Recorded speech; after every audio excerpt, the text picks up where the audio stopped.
Langsung masuk.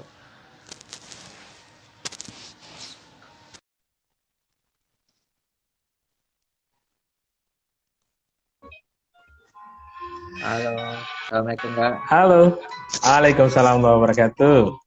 Jelas suara Kak? Bagus, alhamdulillah jelas banget.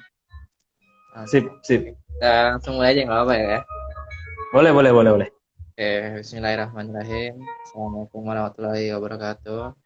Waalaikumsalam warahmatullahi wabarakatuh. Ini yang kesekian kalinya kita live bareng ya Mhm.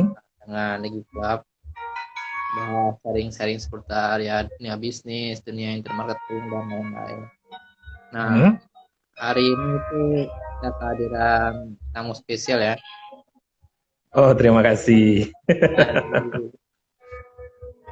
Aku juga sebelumnya pernah belajar juga sama beliau dulu tahun 2017. Mhm. Kebetulan beliau mau terima undangan di Club hari ini. Ya, terima kasih banyak ya. Oke, karena kita nggak terlalu mau panjang lebar ya, karena waktunya cuma 1 jam ya, kita langsung persilakan ke beliau langsung. Oke, Kak Andriko, langsung aja Kak. Langsung dari Kak Andriko, perkenalkan dirinya Kak. Baik, terima kasih Randy. Assalamualaikum warahmatullahi wabarakatuh. Waalaikumsalam warahmatullahi wabarakatuh. Buat apa nih sebutannya sini apa sahabat Digi Club, Sobat aja, sobat di Club aja. sobat Digi Club, sobat Digi Club dimanapun berada. Selamat sore, selamat menunggu berbuka puasa ya. Kalau jiwang Blemeng nih anten nunggu buko Iya, betul. Iya. Alhamdulillah terima kasih digiclub.id sudah di kesempatan kali ini mengundang kami ya, saya sebagai salah satu narasumber untuk sharing lah ya. Perkenalkan saya Andriko Pratama. Saya seorang profesional trainer di bidang public speaking, juga MC dan dunia komunikasi lainnya. Alhamdulillah sudah jalan kurang lebih 14 sampai 15 tahun di dunia komunikasi. Dan di kesempatan kali ini saya juga punya lembaga bisnis, yaitu lembaga training namanya Public Speaking College, di mana Public Speaking College ini memang memusatkan perhatiannya pada pengembangan diri wabil khusus di dunia komunikasi, public speaking, dan MC ya. Dan insya Allah alhamdulillah kita rutin ngadain workshop, ngadain training di beberapa kesempatan sebelumnya. Meskipun memang hari-hari ini karena sedang pandemi ya COVID-19 ya, terpaksa kelas-kelas offline harus di breakdown dulu. Dan alhamdulillah terima kasih buat Digi Club. Masih bakal ada ke depannya Kak ya? Kelas PSJ. Insya Allah. Alhamdulillah. PSJ tetap akan jalan nanti setelah kondisi semakin baik lah ya. Tetap jalan dengan kelas offline-nya ataupun ada kelas privatnya bagi yang mau privat di PSJ ya. Alhamdulillah status sudah menikah, anaknya 4, istrinya 1, jangan dibalik. Siap. Karena repot kalau dibalik itu. Iya. Ya, alhamdulillah insya Allah di kesempatan kali ini sobat Digi Club dimanapun berada, dipercayakan kepada saya untuk menyampaikan sebuah tema yang menarik gitu ya. Iya, di rentan waktu yang singkat ini nanti juga ada diskusi ya. Kalau memang mungkin ada komen dan lain sebagainya, silakan aja buat sobat Digi Club dimanapun berada. Kita akan bicara tentang bagaimana mengantisipasi perasaan khawatir ya, takut ngomong di depan umum ya, yang lazimnya terjadi. Bicara depan umum kan, kayak gimana sih? Berbicara depan umum. Ya. Sebelumnya, camano kira-kira pakai bahasa Palembang juga udah apa-apa lah ya Boleh. Welcome. Boleh. Baik. Sebelumnya kakak pengen nanya dulu sama Randy dan juga mungkin buat sobat Digi Club dimanapun berada, nanti boleh jawabannya via komen. Kenapa kita perlu belajar ngomong? Sebenarnya kan kita dari kecil sudah ngomong ya, betul? Iya. Dari bayi oe dan seterusnya, tapi kenapa kok sampai detik ini kita perlu belajar ngomong? Kira-kira menurut Randy kenapa? Kalau aku sih cara penyampaian teknis ya. Nah, aku juga ngajar juga ya Kak. Kalau bagi aku ya Kak ya. Cara penyampaian kita, karena kadang-kadang tertulis pun orang nggak paham. Tertulis pun kadang nggak paham ya. Ya kan, lebih baik langsung diutarakan lewat omongan gitu. Kalau menurut aku, Ya, karena komunikasi itu kan dua ya, verbal dan non-verbal gitu ya. verbal, ya. Verbal secara langsung seperti sekarang gitu ya. Non-verbal mungkin lewat tulisan dan lain sebagainya, lewat buku dan sebagainya. Baik, sebenarnya jawabannya bagus, tapi bukan itu jawabannya. Baik, baik. Ya, nggak apa-apa. Nanti kalau buat sobat Digiclub dimanapun berada yang baru join dan juga mau ngasih jawaban, silakan. Saya akan bersihkan karena waktu kita memang relatif singkat, anti-anti nunggu buku. Kenapa kita perlu belajar ngomong meskipun kita sudah ngomong? Karena komunikasi atau ngomong itu adalah art. Komunikasi is art. Communication is art. Komunikasi adalah seni. Nih. Iya. Kenapa komunikasi itu seni? Saya akan memberikan contoh sebelum bagaimana kita mengantisipasi perasaan tidak nyaman ngomong depan umum. Yeah. Saya akan memberikan contoh, dua contoh nih kepada Randy, dan kira-kira kalau Randy disuruh milih dua contoh sales atau orang yang menjualkan produk ini, kira-kira akan pilih mana? Anggap saja saya adalah seorang penjual sales pena, jual pena gitu ya. Karena ini kan Digiclub juga kan lembaga bisnis gitu ya. Contoh yang pertama seperti ini, Ren. Bapak Ibu semua apa kabar? Saya Riko, saya dimanakan untuk menjual pena. Jadi buat Bapak Ibu semua yang mau butuh pena untuk menulis bisa hubungi saya. Kira-kira kalau seperti itu, Randy tertarik nggak untuk beli? Kurang menarik. Kurang menarik. Ya. Kurang tertarik ya. Kalaupun beli itu karena unsur ajakannya belum ada. Unsur ajakannya. Oke, anggaplah kita yang paling nih. Kalaupun beli itu karena terpaksa, betul? Iya, betul. Apalagi kalau sampai ngomongin nih, tolonglah kak, belilah kak, belum laku kak, dari tadi kak. Pernah nggak ketemu sales kayak gitu? Pernah.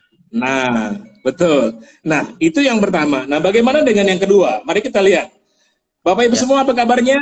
Baik, perkenalkan saya Riko Pratama. Saya mau tanya dulu, siapa di sini yang pernah menulis 7 tangan katakan saya? Oke. 7 tangan, oke. Yang kedua, siapa yang di sini ingin mengabadikan hidupnya menjadi sebuah sejarah? 7 tangan katakan saya. Yes, kalau Anda punya dua jawaban tersebut, ya Anda bertemu dengan orang yang tepat.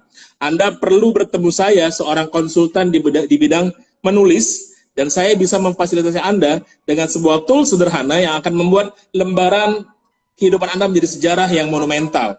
Hubungi saya untuk produk yang terbaik. Kira-kira kalau dengan yang kedua, kira-kira lebih tertarik nggak? Lebih tertarik karena ada edukasinya. Yes, that's right. Ada edukasinya, ada seninya, betul? Betul. Dia mainkan gestur, dia nggak kaku, Pak tolong Pak, beli Pak, tapi dia mainkan tones-nya, betul? Betul. Nadanya, naik turunnya, gitu kan, kemudian bahasa tubuhnya, gesturnya, ya, sehingga menggugah orang untuk punya kesadaran mau untuk membeli produk tersebut, betul? Iya, betul. Dan kira-kira untuk apa potensi closing, mana yang lebih besar, yang pertama atau yang kedua? Yang kedua, karena kalau aku pernah kayak gini ya. Yang pertama tuh mungkin lebih ke hard selling ya. Yang kedua tuh ke soft selling. Hard selling. Lebih bagus yang pertama hard selling, kedua soft selling. Gampangnya yang pertama belum belajar, yang kedua sudah belajar, betul? Betul. Ya. Maka mari kita bersepakat di kesempatan kali ini, kenapa kita perlu belajar ngomong atau belajar berkomunikasi? Karena sekali lagi, communication is art. Komunikasi itu adalah seni. Seni apa? Seni olah vokal, seni olah raga, artinya olah gerak tubuh gitu kan, seni tatapan mata dan lain sebagainya, itu menjadi satu kesatuan komunikasi yang efektif gitu ya. Nah, kemudian berikutnya, sebenarnya begitu banyak orang yang pengen nyaman ngomong di depan umum, betul nggak Ren? Betul banget Kak. Ya, cuma persoalannya kadang entah kenapa tiba-tiba ketika dia diminta untuk berbicara dengan beragam alasan, dia pasti sebagian besar kebanyakan di luar sana untuk merasa tidak nyaman dan menolak, betul? Betul banget, betul. Ya, bahkan menyuruh-nyuruh orang lain, ajulah kau be, jangan aku, betul? Malah minder dia, Kak. Malah minder, iya. Bahkan ada yang tragis itu, dia buat acara di rumah, mungkin sedekah rumahnya, atau sedekah haji, sedekah apapun lah ya, tapi yang memberikan kata sebutan adalah Pak RT. Betul banget. Betul? Seolah-olah Pak RT itu tahu isi kepalanya, ya kan? Betul, ya. Nah, ini masalah gitu. Karena harusnya kita sebagai makhluk sosial yang bersosialisasi dengan siapapun, salah satu tools yang wajib dimiliki adalah keterampilan dalam berkomunikasi, kecakapan dalam ngomong di depan umum. Nah, itulah yang perlu kita pahami di awal ini.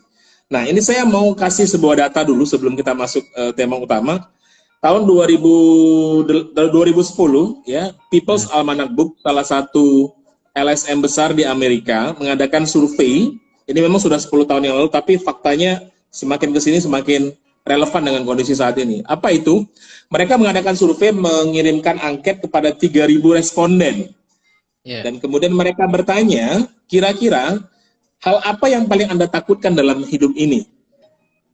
Oke. Dari 3.000 responden itu, beragam jawaban keluar. Dan kemudian di rating 8 jawaban terbaik.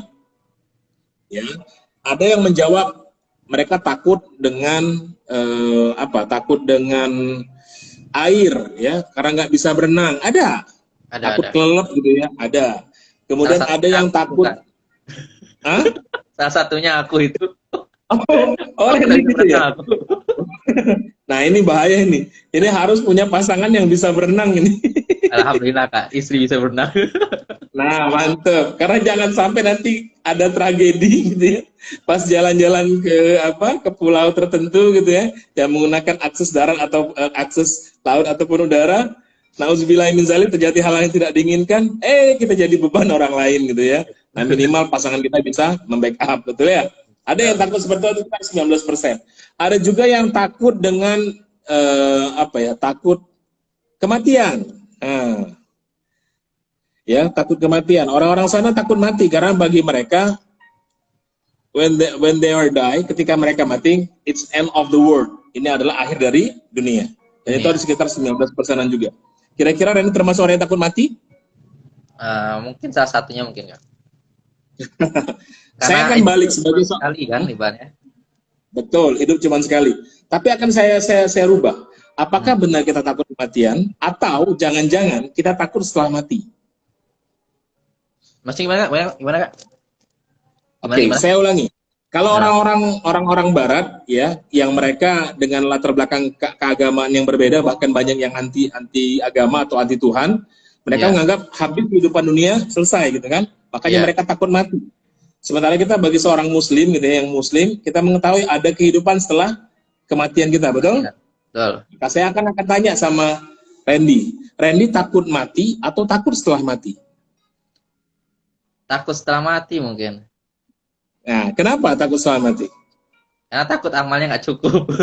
Nah, ya tadi, karena setelah kematian kita hanya dihadapkan pada dua pilihan, betul? Iya, betul. Kalau nggak surga, neraka. Betul ya? Cuma persoalannya kita sudah diberikan waktu yang sama oleh Allah Tuhan Yang Maha Kuasa, tapi setiap orang punya standar keimanan tersendiri untuk menghadap Allah Tuhan Yang Maha Kuasa tersebut. Maka ada yang mereka yang takut dengan kematian. Ada juga yang takut dengan binatang yang menggelikan gitu ya, kayak binatang kecil, cacing, ulat gitu ya, kecoa dan sebagainya. Randy termasuk yang takut juga? Kalau ke binatang enggak sih, enggak terlalu sih. Enggak, alhamdulillah ya. Biasanya perempuan relatif yang lebih banyak ya. Ada juga yang takut ketinggian, Ren. Takut ketinggian ya.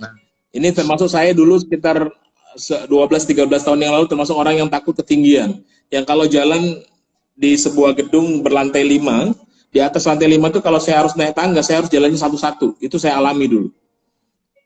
Alhamdulillah setelah dengan belajar hipnoterapi dan beberapa terapi sejenis, semua sudah tuntas. Bahkan saya turut membantu teman-teman yang punya persoalan mental dan psikologi seperti itu. Oke? Nah, ini ada juga yang parah takut buntu, alias takut kantong kering. Nah, ini masalah keuangan ya. Iya, istiqomah dalam kebuntuan, buntu sepanjangan. Mudah-mudahan sobat DigiClub dimanapun berada nggak ada yang kena penyakit ini ya. Saya selalu jelaskan di kelas offline. Kalau soal masalah keuangan nggak pilihannya cuma dua. Kalau nggak lo kerja, lo usaha, titik, gitu. Betul nggak? Betul. Cuman dua itu pilihan sebenarnya. Cuman dua itu. Nah, itu kan ada yang komen. Nah, itu dia buntu. Iya, ini problem. Takut takut buntu ya, Pak. Betul, takut buntu. Padahal setelah kita dewasa, kita punya tanggung jawab moral terhadap diri kita sendiri. Nggak mungkin kan kita masih minta kepada orang tua kita yang sudah sekian lama berkorban buat kita, betul? Betul. Hanya ketika masalah keuangan pilihannya cuma dua, lo kerja atau lo bisnis, that's it. Oke? Nah, ternyata dari sekian banyak jawaban yang utama tau nggak apa? Dari survei ternyata jawaban utama dari survei yang diadakan oleh People's Almanac Book adalah ketakutan yang paling utama dari 3 responden itu adalah 33.000 responden itu adalah takut berbicara di depan umum. Yes, cocok nih. Alias takut iya, takut public speaking ya. Nah, Bahkan itu sampai sekitar 25%. Artinya 1/4 dari responden itu takut ngomong di depan umum. Which is kurang lebih dari 3.000-an atau 750 sampai 800 orang angkat tangan kalau sudah disuruh maju ngomong di depan umum. Oke, nah ini parah gitu ya. Karena beragam-ragam alasan. Alasannya apa? Satu, saya akan tanya, siapa di sini yang pernah ketika diminta maju ngomong keringet dingin? Tunjuk tangan, katakan saya. banyak mungkin tuh. Ayo, Randy termasuk, nggak apa-apa kalau iya tunjuk tangan dong, jujur dong. Keringet dingin, ayo. Oke, kedua, yang pernah gemeteran, ayo tunjuk tangan. Kalau gemeteran salah satunya aku. Perdananya dekat. Iya, betul. Yang ketiga, gagap ketika ngomong, tunjuk tangan, ayo. Ada? Ada. Yang keempat, tiba-tiba sesak napas. Kok gue? Ada yang seperti itu? Ada. Oke. Yang kelima, tiba-tiba ngeblank. Aduh, mau ngomong apa ya gitu ya. Ada yang seperti itu. Apalagi ditodong ngomongnya. Kata temennya atau kata bosnya, tolong ya gantiin saya ngasih kata sambutan 10 menit lagi. What? Jangan bos, jangan aku bos. Aku nak ngomong apa gitu kan. Diminta ngomong 10 menit, betul? Ya betul. Nah, dan lain sebagainya, termasuk ada yang nervous ya. Nervous tuh maju mundur cantik ini mau ngomong aduh dan sebagainya, gelisah ya, geli-geli basah gitu ya. Dan lain sebagainya, yang itu semua nyaris pernah dialami siapapun yang berkecimpung di dunia komunikasi. Tidak ketinggalan saya dulu sekitar 10-15 tahun yang lalu juga mengalami demikian, tapi alhamdulillah karena sudah tahu tekniknya, sudah tahu caranya, maka alhamdulillah semua bisa diantisipasi. By the way, sudah jam 5:50 ya, sudah 20 menit ya. Kayaknya kurang. Sebelum saya lanjutkan, mungkin kalau ada yang mau tanya dulu sebelum kita ini gimana? Atau nanti kita tanya jawabnya? Apa? Nanti kalau misalnya nanti kita bahas di grup aja. Oke. Baik, saya lanjutkan. Jadi setelah kita ketahui betapa banyak orang yang takut dan nggak nyaman ngomong di depan umum dengan beragam alasannya tadi, yang nervous, yang gemeteran, yang bahkan saya terus terang, saya mau sedikit cerita aja. Dari sekian banyak peserta offline saya, Randy ya, ada 2 peserta yang paling unik. Oke. Apa tuh? Satu saya cerita, salah satu kepala dinas yang ada di Kabupaten Kota Sumatera Selatan ini, tidak perlu saya sebutkan di mana, yang beliau ini entah kenapa ketika diminta memberikan kata sambutan, padahal kata sambutan itu udah ditulis gitu ya, tinggal dibacain aja. Tapi entah kenapa, 15 menit sebelum dia akan dipanggil, tiba-tiba dia akan mules perutnya. Oke, mules atau mau, iya, dan itu terjadi selama bertahun-tahun. Dan celakanya sampai di toilet, nggak ada satupun yang keluar dari tubuhnya. Oke. Dan saya bilang, Pak, kan Bapak tinggal baca aja. Iya, Mas Riko enak ngomongin tinggal baca, tapi saya tuh nggak tahu, tiba-tiba ketika akan tahu nama saya akan dipanggil, tiba-tiba mulus saja perutnya, tiba-tiba mau pipis saja gitu, tapi sampai di toilet nggak ada yang keluar gitu. Apakah itu pengaruh dari pikiran juga tuh, Kak? Termasuk itu pengaruh dari memori masa lalu ya, yang tersimpan di pikiran kita, yang membuat kita tidak nyaman itu. Nanti saya akan tambahkan slide. Ini yang pertama ya. Ini kepala dinas. Yang kedua, ada seorang ibu-ibu dari Medan kalau nggak salah ya. Ibu-ibu ini beliau seorang guru senior yang sudah 3 kali tes interview sebagai calon kepala sekolah dan selalu gagal. always fail. Kenapa? Ya. Persoalannya adalah entah kenapa beliau itu kalau ketemu dengan orang yang levelnya atau stratanya lebih tinggi di atas dia, tiba-tiba dia akan diam 1000 bahasa. Bingung ya mau ngomong apa ya. Ya, ngeblank, bingung, pokoknya diam aja. Kayak apa? Hidup segan mati tak mau gitu ya, kayak mayat hidup gitu ya. Beneran. Dia ketika ketemu dengan orang apa? Interviewernya yang entah itu kepala sekolah atau dari kepala dinas dan lain sebagainya, dia nggak bisa ngomong apa-apa. Gitu. Saya tanya, Bu, Ibu kan guru gitu kan? Yang namanya guru kan selalu berkomunikasi dengan siswanya. Iya Pak, kalau ngomong dengan siswa, saya nggak ada masalah. Karena siswa itu murid saya. Tapi entah kenapa ketika saya harus ngomong dengan orang yang levelnya, stratanya di atas saya kehilangan semua bahan omongan saya. Gitu. Saya akan mematung diam kayak orang yang nggak punya keinginan dan hasrat hidup gitu. Sampai ekstrim jawabannya. Bahkan dia tegas, benar-benar. Bahkan dia menegaskan lagi jawabannya, Mas Riko, kalau saya disuruh milih, saya lebih memilih melahirkan lagi daripada ngomong di depan umum. Saking beratnya berarti ya. Saking beratnya gitu kan. Mohon maaf ya, Randy istri sudah melahirkan? Belum. Belum ya? Belum. Oke, mudah-mudahan segera gitu ya. Amin. Silakan tanya dengan siapapun perempuan yang pernah melahirkan, termasuk saya nanya dengan istri saya, Umi, melahirkan itu gimana rasanya? Apa jawab istri saya? Abi, gak usah ditanyoi, sakit, nian gitu. Dan alhamdulillah istri saya sudah 4 kali melahirkan gitu ya. Dan semua anak saya rekam ketika lahiran gitu ya. Nah, si ibu ini lebih memilih melahirkan lagi. Dia udah punya 5 anak, dia siap ngelahirin lagi daripada ngomong di depan umum. Ya. Betapa ngerinya terhadap alangkah beratnya ya ngomong depan umum. Iya, ya. Betul. Dan ternyata hal yang seperti ini cukup banyak ditemui di masyarakat. Ya. Tidak semua orang berani ngomong di depan umum. Betul atau betul? Betul. Nah nih Kak, ini ada sebelum kita bahas itu ada pertanyaan dikit nih Kak. Dari siap. dari Kang Anan ini. Apa tuh? Silakan. Bagaimana mengukur perkembangan kalau bahwa kita ada perubahan gitu, baik dalam public speaking. Kayak gimana cara mengukur perkembangannya tuh Kak? Oke, bagaimana melihat orang itu ada perubahan ya, ke arah yang lebih baik ya. Sederhananya pasti, mari kita sepakati idiom atau kata-kata mutiara ya, dari sesepuh kita ya, bahwa Allah bisa karena biasa. Jelas, dengan nanti saya akan share sedikit teknik sederhana, tapi yang paling penting, kalau kita nggak pernah mengambil challenge untuk ngomong di depan umum, maka sampai kapanpun Anda akan tetap akan menjadi loser, not a winner. Maka setiap ada kesempatan berbicara, ambillah kesempatan itu dengan segala keterbatasan yang Anda miliki, yang juga merupakan kelebihan yang bisa Anda maksimalkan. Semua orang itu bisa ngomong, jadi tetap harus jam terbang itu wajib hukumnya. Jadi nggak mungkin dia bisa, ini saya pernah buat status di Facebook atau di Instagram saya, 1000 langkah tidak akan pernah tercapai kalau tidak ada langkah yang pertama. Betul atau betul? Betul banget. Nah, jadi kalau kita mau jadi seorang expert public speaking atau orang yang nyaman ngomong depan umum, maka mau tidak mau harus ambil kesempatan ketika ada momen ngomong loh di depan umum. Kalaupun ada kekurangan, yes, itulah tandanya Anda belajar. Ya, dalam buku The Outliers, ya, Malcolm Gladwell mengatakan 10,000 hours, 10.000 jam Anda melakukan sesuatu terus-menerus, Anda akan menjadi expert.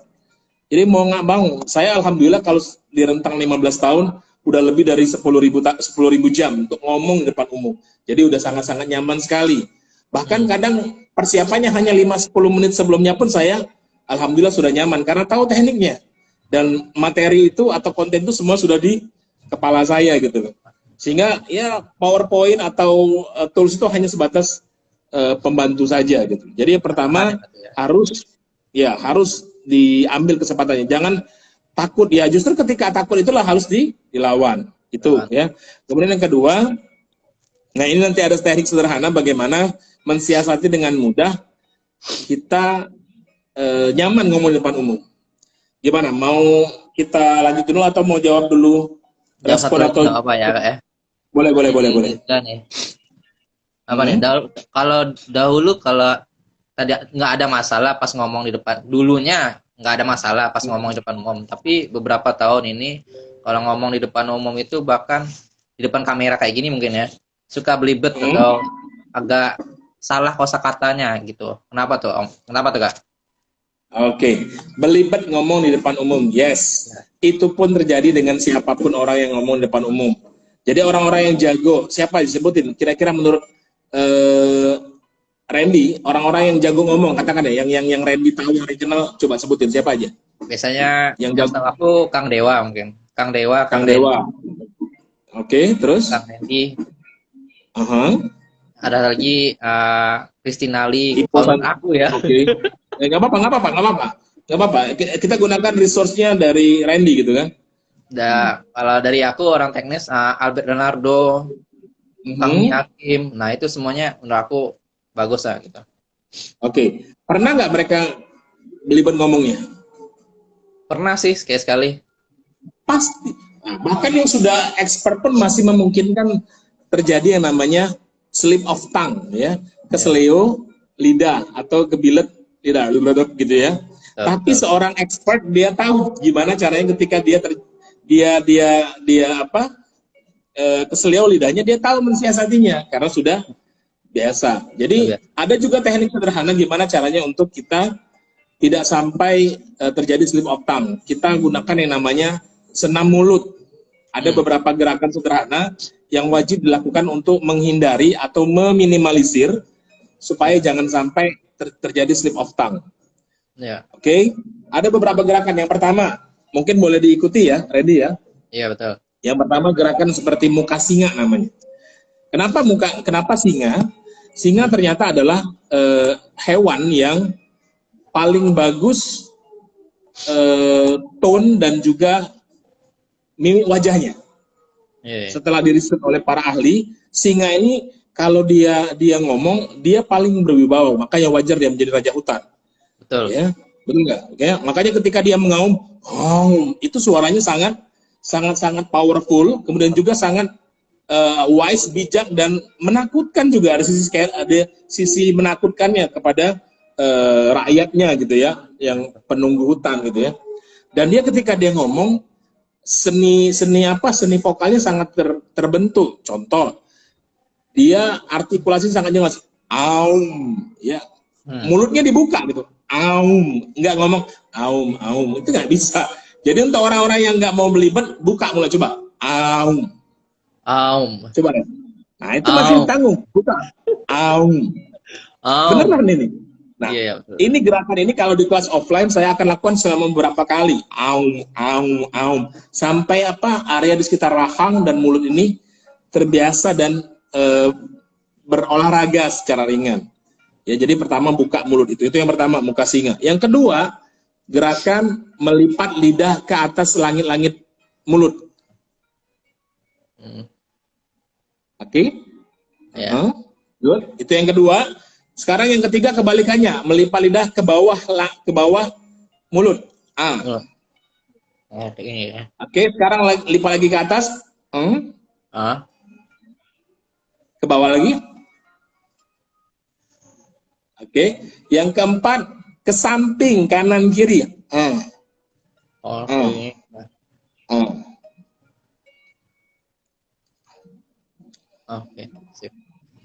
Oke. Nah, yang terakhir yang paling saya suka ini lidah menjilat bibir. Seperti ini gerakannya, dan ini gerakan khas dari singa. Apa itu? Jilat semuanya kayak. Nah ya, ini untuk membuat lidah kita elastis dan lentur. Insya Allah kalau melakukan 5 gerakan tadi, muka singa, kemudian lidah lipat ke atas, lipat ke bawah, lipat ke samping kiri dan kanan, plus lidah menyapu bibir, insya Allah slip of tongue-nya akan semakin terminimalisir, bahkan hilang. Oke? Keren nih Kak. Nah, ini teknik loh, ini teknik. Iya beneran. Jadi coba silakan teman-teman praktek sebelum nanti kalau ngomong, lakukan gerakan tadi. Ya lakukannya nggak usah lama-lama ya, kurang lebih 3-5 menit lah ya. Jadi insya Allah minimal rahang kita terbiasa. Apalagi mohon maaf untuk orang-orang yang sudah punya jam terbang bicara itu seharian. Kalau saya buka kelas, saya dari jam 8 pagi sampai jam 5 sore non-stop ngomong. Kalau nggak olahraga mulut dengan beberapa gerakan tadi, habis mulut saya, suaranya serak gitu kan. Kemudian juga ngomongnya, nah, bayangin gitu kan, betapa ruginya saya kalau tidak melakukan stretching atau pemanasan di daerah mulut ini dengan olahraga mulut. Dan ada beberapa gerakan lainnya. Aku masih penasaran nih Kak ya. Tapi masih penasaran jawabnya. Kan ada dua karakter orang ya kan, ekstrovert dan introvert ya kan. Dan aku salah satunya orang yang introvert ya. Apakah orang yang cerewet itu bakalan gugup juga ketika tampil di muka umum? Padahal sepertinya kalau kayak biasanya kan dia kan kesana kemari ngomong gitu ya banyak ngomong. Aja, gitu ya. Apakah pas dia show atau tampil ya apakah akan seperti itu juga atau malah gugup gitu? Oke. Fenomena nervous atau gugup itu dialami semua orang yang baru pemula dalam dunia komunikasi di depan umum. Semuanya pasti pernah gugup. Mau dia itu cerewet, mau dia itu pendiam, itu nggak ada cerita. Semuanya pasti pernah gugup. Karena beda situasi dan kondisinya. Kalau dia ngomong biasa, ya, katakanlah ini orang yang cerewet ya, orang yang banyak ngomong ya. Kalau dia ngomong biasa dengan teman-temannya, dengan keluarganya, yaitu omongan dia ringan sehari-hari. Tapi ketika dia benar diminta ngomong di depan umum, secara struktur, makanya mohon maaf, saya mungkin tadi agak terlewat definisi public speaking. Jadi public speaking itulah komunikasi, ya, kita sebuah teknik komunikasi efektif di depan umum secara benar. Nah, apa benarnya? Benarnya pertama, benar secara kejiwaan, dia nyaman. Yang kedua, benar secara strukturnya. Bagaimana openingnya, bagaimana kontennya, bagaimana closingnya, bagaimana menyisipkan candaan-candaan atau sesuatu yang segar, sederhana, tapi itu bisa membuat omongan kita tuh jadi berbobot gitu loh. Dan bagi orang yang cerewet juga nggak sederhana, bisa langsung simsalabim jadi prok nggak bisa. Tetap harus ada jam terbang. Jadi pertanyaan apakah orang yang introvert dengan ekstrovert, saya pikir semua sama aja. Kalau dia nggak pernah memulai, maka sampai kapanpun dia tetap akan berada pada kondisi tidak nyaman juga gitu. Itu. Kemudian diuntungkannya orang-orang yang nyenyes atau yang cerewet, mereka sudah punya modal berani ketimbang orang yang introvert. Dia sudah punya nyali duluan. Meskipun nyalinya ini tetap harus ditutur, didampingi, diajari, biar jangan sampai over control gitu loh. Makanya perlu tetap harus belajar gitu loh. Nah nih Kak, ini ada coach kita juga, ada Om Ben ya. Nanya sampai jam berapa live? Masya Allah. Bang Ben ini, Bang Bro. Gimana? Om Ben, kita sampai setengah 6 live-nya. Masih ada sekitar 20 menit lagi lah. Siap. Oke, lanjut Kak. Baik. Alhamdulillah nanti, ini live-nya nanti, mungkin ini perdana aku bakal simpan videonya di IGTV. Siap. Kali live aku simpan, nah seterusnya maka aku simpan. Jadi teman-teman yang nanti nggak ikutan, ini masuk di story bisa nonton, di IGTV juga bisa nonton nanti. Alhamdulillah. Dan tolong di tag saya ya nanti ya. Ini pertama kalinya aku nyimpan loh Kak. Soalnya kemarin-kemarin thank you. belum upgrade aplikasinya, jadi belum bisa nyimpen kemarinnya. Oke, terima kasih banget Randy and Digi Club Team gitu ya. Ternyata live kita perdana ini langsung direkam gitu ya, di recording dan bisa ditayangkan ulang di IGTV ya. Baik, saya lanjutkan. Sebelumnya mau saya sapa dulu dengan saya selalunya manggilnya Bang Bro dengan Benny Sultan Raja Intan ini ya, Bang Bro ya. Karena ini teman sejawat saya, senior saya juga ini ya, sama-sama trainer gitu ya. Alhamdulillah. Baik, tadi sudah ada beberapa hal yang kita bahas ya. Jadi bagaimana mensiasati slip of tongue, kemudian juga apa bedanya orang yang cerewet dengan yang introvert gitu ya. Ternyata semua sama aja ya. Nah, sekarang baik. Secara sederhana bagaimana sih caranya supaya nyaman ngomong di depan umum? Maka sebenarnya kalau dalam kelas offline, saya ada teknik hipnoterapinya, teknik terapi massal. Ada beberapa teknik sederhana yang tapi nggak mungkin saya share di waktu yang singkat ini. Tapi izinkan saya di waktu yang singkat ini men-share satu teknik mudah sekali dan insya Allah ini cukup powerful untuk mereka yang pemula gitu ya dan bisa dilakukan kapanpun. Apa itu tekniknya nih dinamakan dengan visualisasi. Apa Ren? Visualisasi. Yes. Kalau ngomongin visualisasi apa yang terframe dalam pikirannya Randy? Apa itu visualisasi? Bentuk nyata kalau aku visual itu. Bentuk nyata, good. Visualisasi dari kata visual, visual itu sesuatu yang terkait dengan indera penglihatan kita, ya, itu visual. Tapi visualisasi adalah sebuah teknik terapi di mana kita melibatkan semua indera kita, baik itu penglihatan, pendengaran, dan perasaan kita dalam kondisi kondisi nyaman, ya. Kalau saya biasanya saya sarankan untuk tutup mata dulu gitu. Betul, Ya, betul. ini sebagai contoh, boleh kita sambil praktek ini, Ren? Ya, boleh Kak, boleh. Jadi silakan Randy ikut juga. Nanti coba Randy rasain bagaimana setelah sejenak melakukan visualisasi ini, nanti biar bisa teman-teman sobat DigiClub dimanapun berada juga ikut praktek di rumah ya. Oke ya? Ya. Baik, boleh Randy sambil praktek, boleh sambil Boleh, kondisi ya. yang nyaman, Ren, ya. Boleh sambil senderan boleh atau senyaman mungkin lah. Oke? Sudah? Siap. Siap, Sekarang biar mendapatkan single fokus, silakan tutup matanya sekarang. Oh, ya. Oke. Terus silakan atur nafasnya, tarik dari hidung, buang dari mulut senyaman mungkin. Oke, good. Lakukan beberapa kali sampai benar-benar nyaman. Bagus sekali. Selanjutnya, Randy dan teman-teman DigiClub dimanapun berada yang sedang mempraktekkan teknik ini, tolong fokus dengarkan suara saya saja. Abaikan suara yang lain. Kalaupun ada suara yang lain, justru membuat Anda semakin rileks dan nyaman. Kalau mengerti, anggukkan kepala. Good. Baik Randy, sekarang dengan kondisi yang nyaman sambil menutup mata, bayangkan saja Anda berada di sebuah tempat yang katakanlah tempat itu adalah sebuah gedung cukup besar yang sering digunakan untuk acara-acara kenegaraan, acara pernikahan dan sebagainya. Di mana gedung itu ada podiumnya. Dan Anda, baik itu Randy dan teman-teman DigiClub yang sedang mempraktekannya, berada di sebelah kanan belakang podium tersebut. Kalau sudah, anggukkan kepala. Good.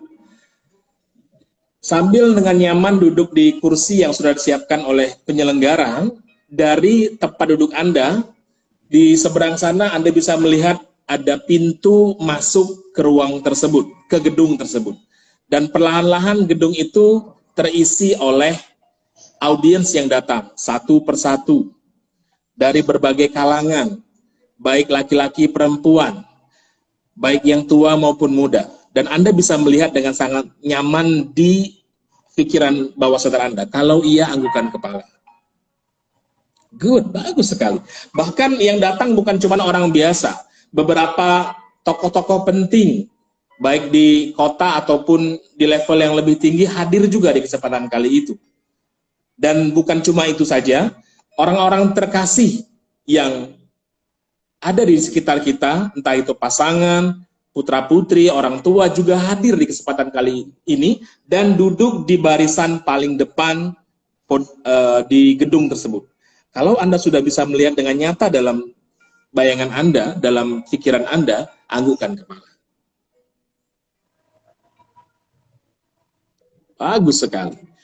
Selanjutnya, setelah semua kursi terisi, maka panitia menutup pintu utama dari gedung tersebut. Dan mulailah acara berlangsung. Beberapa saat kemudian, tibalah kesempatan yang ditunggu-tunggu, waktu yang ditunggu-tunggu. MC, pembawa acara, memanggil narasumber atau pembicara utama. Dan pembicara utama itu adalah Anda. Dengan semangatnya MC memanggil, hadirin Bapak Ibu yang berbahagia, mari kita sambut dengan tepuk tangan yang meriah buat pemateri utama kita, Bapak Randy, atau siapapun nama sobat DigiClub yang sedang mempraktekkan ini. Dan Anda disambut dengan euforia tepuk tangan yang luar biasa. Dan dengan langkah pasti, dari tempat duduk Anda melangkah ke tengah podium di gedung tersebut. Kalau Anda sudah merasakannya, anggukkan kepala. Yes, bagus sekali. Setelah itu, Anda sejenak menatap semua hadirin secara singkat dari pojok kiri ke pojok kanan, atas ke bawah, semua sudah Anda sapu dengan pandangan yang ramah dan senyum yang menyenangkan. Dan Anda mulai speech atau pidato Anda. Anda mulai ngomong dari awal dengan sangat-sangat terstruktur, dengan sangat-sangat nyaman, dengan sangat-sangat rapi. Bahkan beberapa kali Anda melontarkan joke yang sederhana yang membuat kondisi semakin nyaman, semakin dinikmati oleh semua audiens. Bahkan tak ketinggalan juga memberikan kata-kata atau quote-quote yang luar biasa, yang menyemangati. Bahkan tak jarang ada 1-2 audiens yang matanya mulai berbinar-binar, seolah-olah ingin meneteskan air mata karena terinspirasi dengan kata-kata Anda. Kalau Anda merasa bisa melihat dengan sangat seksama, anggukan kepala. Yes, that's it. Dan tibalah pada puncak dari speech Anda memberikan quote yang paling utama atas apapun yang Anda jabarkan di kesempatan kali ini. Dan ketika Anda memberikan kata utama atau kata kunci dari yang Anda sampaikan sejak awal sampai akhir, Anda disambut dengan tepuk tangan meriah, standing applause, semua berdiri, dan tak jarang ada sebagian yang sambil meneteskan air mata, terharu dan bangga dengan speech Anda. Dan yang paling spesial adalah orang-orang terkasih Anda, orang tua Anda, pasangan Anda, dan lain sebagainya. Dan kalau sudah merasakannya, tarik nafas yang dalam. 1, 2, 3, boleh buka matanya sekarang. So, what do you feeling? Apa rasanya? Agak lega ya. Yes, that's right. Lega, ya. Bagaimana kita selalu mencoba untuk memvisualisasikan dengan sangat sederhana. Jadi gini deh, kenapa saya mengajak untuk kita visualisasi? Karena ternyata dalam logika manusia, lazimnya apapun yang terjadi di alam semesta itu jadinya 2 kali. Terjadinya 2 kali. Contoh, yang pertama adalah, pernah nggak Randy melihat orang bangun rumah, atau bangun masjid, atau bangun kantor gitu? Pernah? Ya, pernah. Oke. Apa yang pertama kali yang dilakukan oleh si pembuat rumah atau masjid atau kantor itu? Apa yang pertama kali dilakukan? Bangun pondasinya biasanya kan? Bangun pondasi, oke. Tapi sebelum pondasi apa? Survei tempat dulu. Survei tempat. Sebelum survei tempat apa? Apa tuh? Apalagi ya? Yang paling utama adalah membayangkan dalam imajinasinya masing-masing bentuk nyata dari bangunan yang akan dibangun dalam imajinasinya. Tuh, mau dibangun kayak apa gitu ya? Iya, betul. Mau contoh, rumahnya mungkin 2 tingkat atau 3 tingkat, 10 kamar, luasnya berapa kali berapa, nanti mungkin ada tamannya, bahkan mungkin ada kolam renangnya, atau mungkin nanti di situ untuk yang masjid ada pemisahan laki-laki dan perempuan, kantornya mungkin 10 tingkat, ya kan? Nanti pembatasnya itu kayak kaca. Nah, semuanya itu dibayangkan dalam imajinasi dulu, betul? Betul. Sudah diimajinasikan, baru diejawantahkan dalam bentuk gambar, baik itu 2 dimensi, 3 dimensi, 4 dimensi. Fungsinya apa gambar ini? Inilah yang memandu para tukang untuk bisa memulai pekerjaannya. Betul atau betul? Betul. Ya. Betul banget. Nah, tapi ini sebelum aku potong dikit ya, Kak. Siap.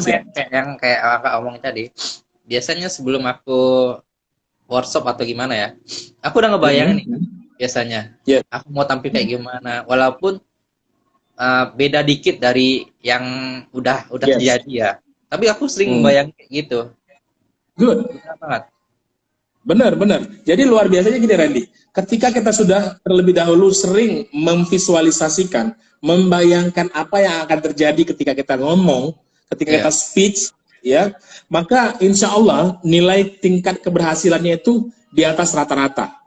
Bahkan bisa nyaris 90% ke atas, nyaris sama dengan imajinasi kita. Betul atau betul? Betul banget. Betul banget. Pertanyaannya seringkali kita abai dengan kondisi visualisasi ini. Tahu-tahu langsung ngomong aja. Jangan. Berikan kesempatan buat pikiran bawah sadar kita yang 9 kali lebih kuat daripada sadarnya kita.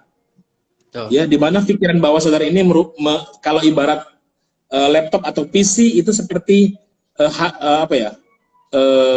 hard disknya, ya, yang menyimpan begitu banyak memori, ya, oke. Sementara pikiran sadar itu seperti RAM, yang memorinya terbatas, kecil gitu ya.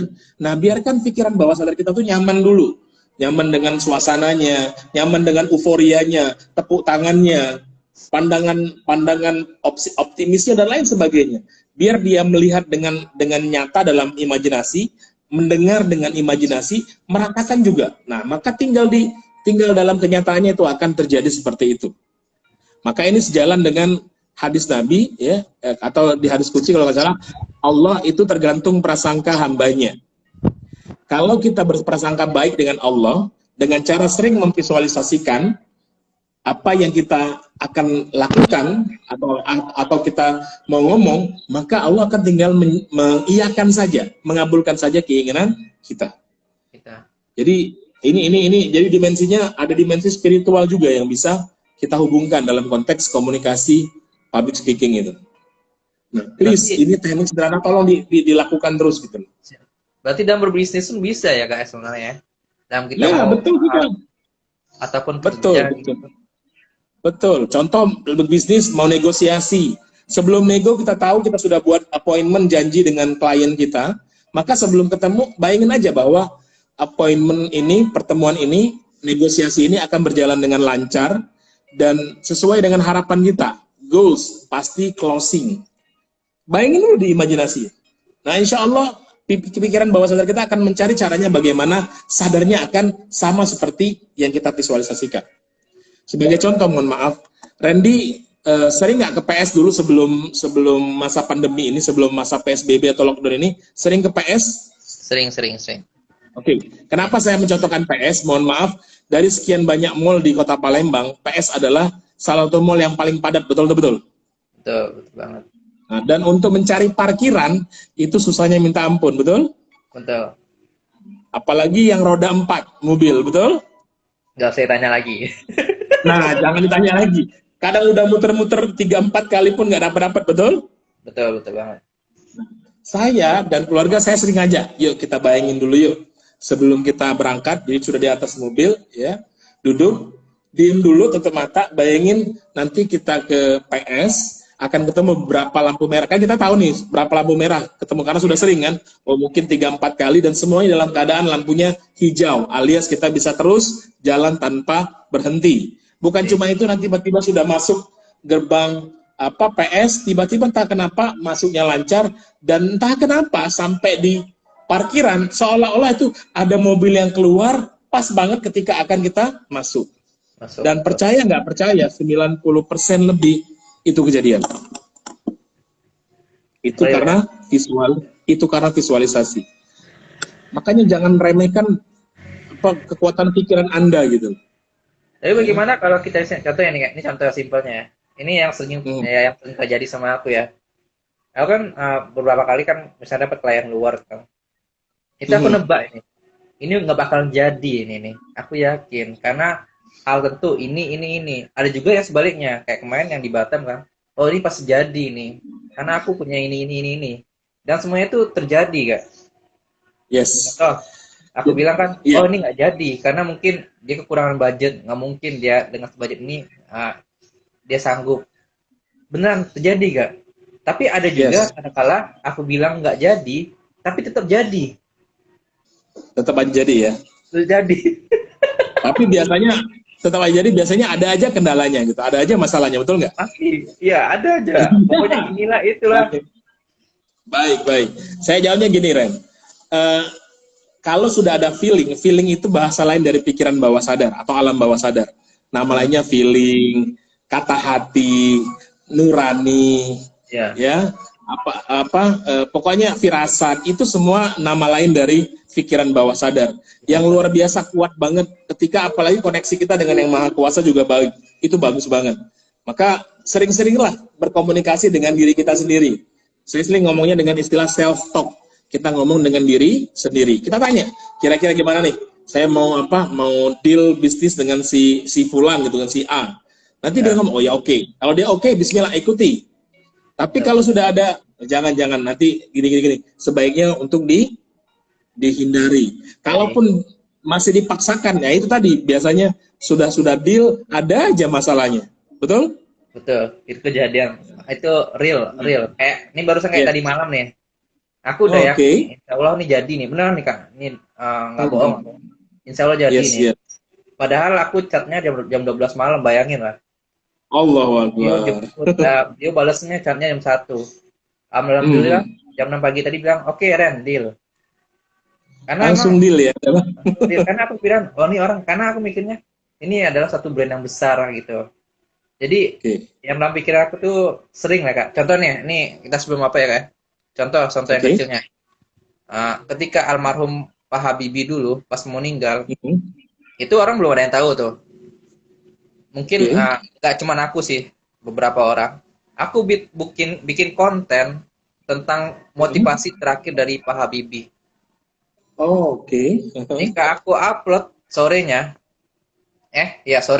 malamnya atau apa, Pak Habibie meninggal. Apa yang ditulis waktu itu kontennya?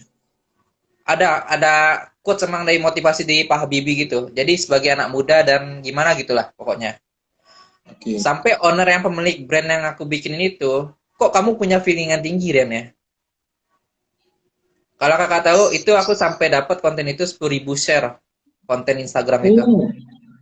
Karena 10.000. ya di Palembang waktu itu aku yang pertama kali ngeluarin waktu itu. Sempat booming, viral berarti ya? Iya, hampir sempat gitu. Jadi naik follower itu sampai 7.000 follower satu hari itu. Masya Allah. Saya perlu belajar banyak sama Randy kalau yang kayak gitu ya. Tapi emang Ya, betul, artinya feeling gini. aku tuh kayak gitu Kak. Ini kayaknya cocok banget untuk hari ini. Padahal sebelumnya pengen juga gitu. Posting tentang motivator kayak presiden keberapa. Tapi kenapa sih cuma Pak Habibie aja yang aku pengen? Kan katanya Pak Soekarno kan bisa. Tapi di hari itu pengennya tentang Pak Habibie aja gitu yang aku pengen itu. Coba cek deh, pada waktu kalau diingin-ingin, pada hari itu kenapa kok bisa kepikiran Pak Habibie? Pasti ada sesuatu yang melatar belakanginya. Aku cuma satu ingat, waktu itu sebelum itu, aku pernah lihat postingan Mas Mono, dia masih pakai jaket pesawat buatan Pak Habibie. Oke. Nah, di situ aku Dari ingat. situ ya ternyata kepikiran ya ke almarhum ya. Ya itu tadi artinya gini, kenapa, mohon maaf ini ada sebagian mungkin jangan sampai salah paham. Loh, apa hubungannya ngomong dengan pikiran bawah sadar? Oh, jangan salah saya bilang, luar biasa banget hubungannya. Ketika kita bisa mensinkronisasi antara diri kita, pikiran bawah sadar kita dengan apa yang terjadi di luar, maka luar biasa dahsyat. Saya aja mengajak sebentar tadi. Feel-nya gimana Ren? Ketika diminta ngebayangin, wah nanti euforianya orang tepuk tangan, gimana rasanya? Kayak gimana ya? Euforia lah. Seneng banget gitu. Kok tampil di Senang banget, betul. apalagi aku bayanginnya orang besarnya para mentor aku lagi. Nah, iya, siapapun itu. Dan saya kan tidak membatasi siapapun itu, silakan orang-orang penting, tokoh-tokoh itu datang gitu kan. Dan bagaimana mereka memberikan respon yang luar biasa, meskipun hanya dalam pikiran bawah sadar. Maka hati-hati dengan pikiran Anda. Pikiran Anda tuh luar biasa. Maka dalam berkomunikasi, ini nih juga penting gitu loh. Sering-seringlah visualisasi. Masalah konten, mohon maaf ya, masalah konten itu nomor 100 lah saya bilang. Ya, saya lebih sepakat selain konten, konteks juga penting. Apa itu konteks? Konteks itu bungkusnya gitu loh.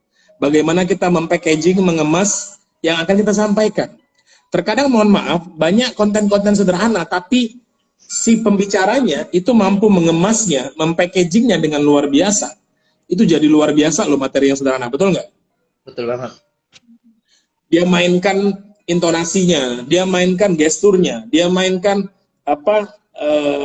tatapan matanya dan lain sebagainya. Materinya sederhana, ringan, bahkan mungkin sebagian besar orang sudah tahu dia ngomong apa, tapi entah kenapa kok energinya itu lain, karena dia bicara dengan hati yang bersumber dari pikiran bawah sadar tadi gitu. Itu pernah. Sementara mungkin banyak orang yang punya konten keren, bagus kontennya, materinya bagus, cuman disampaikan dibungkus dengan hal yang standar biasa aja, maka yang keren tadi juga nggak akan bernilai apa-apa. Betul apa betul? Betul. Maka yang bagus, yang ketiga, dia punya konten yang keren, dibungkus juga dengan luar biasa. Wah, udah. Itulah para pembicara-pembicara hebat gitu. Aku cuma satu Kak, yang aku pengen. Aku pengen nih banyak duplikat beliau lah. Salah satunya Kang Randy itu yang aku suka. Randy Reza. Putra. Oh, Randy Saputra. Oke, oke. Nah, itu beliau seakan-akan emosionalnya tuh keluar gitu. Padahal materinya nggak terlalu gitu sebenarnya, yang seperti Kak bilang tadi. Materinya biasa aja kan, tapi nggak tahu ya, kayaknya feel-nya, energinya bagus banget ya, enak banget ya. Enak banget, dan aku pengen banget kayak gitu. Cuman belum bisa sampai sekarang. Ya, pertama tetap jam terbang itu penting gitu ya. Yang penting sudah di dalam kita sudah berdamai dengan diri kita, dengan pikiran bawah sadar kita, bahkan bukan cuma berdamai tapi dia mensupport kita. Dan yang kedua jelas tetap nggak bisa. Jam terbang itu hal yang hakul wajib dilakukan gitu. Makanya setiap ada momen ambil kesempatan. Dan kita akan tetap belajar gimana sih. Makanya mohon maaf, saya sih selalu menyarankan kalau bisa ada dokumentasi kegiatan. Contoh ketika kita lagi ngomong minta tolong direkam supaya apa nanti bisa kita evaluasi mana sih bagian-bagian yang perlu diperbaiki, ya kan? Mungkin saja jadi kesleo lidah, mungkin ada kata-katanya kurang pas, diksi atau kata yang harus diomongin mungkin tidak tepat gitu kan. Nah, itu bisa dilihat dari rekaman ulang video tersebut gitu kan. Dan yang bagus ini jadi oncak. Kalau saya sih akhirnya saya punya oncak sendiri. Kata-kata yang selalu saya ulang dan itu selalu dan always mendapatkan atensi yang luar biasa dari orang. Boleh seperti itu. Bagaimana tahunya? Ya tadi kalau kita punya dokumentasi enak gitu. Iya. Itu sarannya gitu loh. Dokumentasi ini nanti ya. Yes, that's right. Ini jadi sejarah ini nanti kan. Kita ulang-ulang nanti kita nonton bareng. Kenapa aku mau live itu kayak gitu Kak? Ngelatih olah vokal gitu. Karena kan ini salah satunya yang ya mungkin teman-teman juga ngerasain pastinya. Karena aku ngomongnya kan suka teknis ya Kak ya. Lebih suka ngomong teknis. Jadi kalau ngomong ke umum agak susah aku ngomongnya gitu. Dan setiap ngisi aku tuh jarang ada yang namanya ice breaking gitu kan. Ibarat penyegaran. Jadi kalau udah serius, nah gitu aku orangnya kurang. Mungkin teman-teman juga ngalamin lah. Ketika serius ngomong, itu fokus dengan hal itu. Contoh, silakan lanjut. Contoh kita ngajar nih. Kayak gimana sih kita dapetin omset yang besar di masa bulan Ramadan ini? Dan itu yang aku lakuin yang kemarin tuh. Aku cuman fokusin ke teknisnya, ngomong kayak gini-gini. Nah, ketika orang-orang yang nggak ngerti tentang hal ini kan bingung nggak? Nah, itu yang masih. Nah, mungkin teman-teman juga pasti ngerasain gitu. Contoh contoh kita ngomong kayak gini aja lah. Kayak gimana sih cara dapat melejitkan omset cuma dengan Instagram? Contoh. Pasti kita harus pakai ini gini. Padahal ada bahasa sederhananya yang mungkin walaupun ilmunya sedikit, dengan bahasa sederhana tersebut orang mungkin lebih mudah ngerti gitu. Dibandingkan dengan bahasa teknisnya. Enggak, kalau saya sih saya tidak akan terlalu banyak ngomong masalah teknis, masalah konten ya, karena konten itu kan milik kita masing-masing ya, sesuai dengan ilmuwan yang kita miliki. Jadi maksud saya adalah mari coba Randy mulai mengupgrade konteksnya gitu. Bagaimana mengemas konten tadi. Ya, jangan pernah memaksakan. Contoh, kalau Randy memang tipologi orang yang serius ya, atau memang orang yang agak kurang bercanda, jangan dirubah pakemnya. Nggak apa-apa seperti itu. Tapi tolong disiasati. Mohon maaf, kita ini berinteraksi dengan makhluk hidup, manusia. Manusia itu sangat cepat banget. Ya benar ya. Manusia itu cepat banget boringnya gitu loh. Bahkan mohon maaf ya, sampai ada yang mengatakan 1 menit pertama itu menentukan apakah Anda akan diterima pada menit-menit selanjutnya oleh audiens Anda. Betul? Kalau Anda sudah membosankan di awal, maka no. Jangankan dia mau dengar 3, kayak saya, jangankan 1 hari, mungkin setengah jam. Ampun, lamunyo ngoceh terus Bapak ini, ya.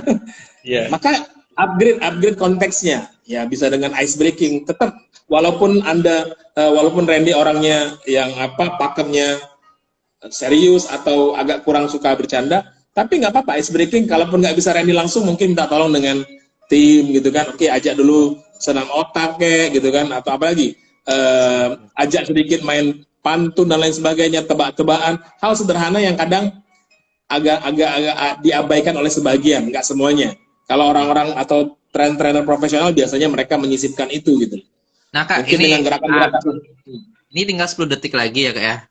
Mungkin siap. Next kita lanjut lagi di grup ya. Oke, siap.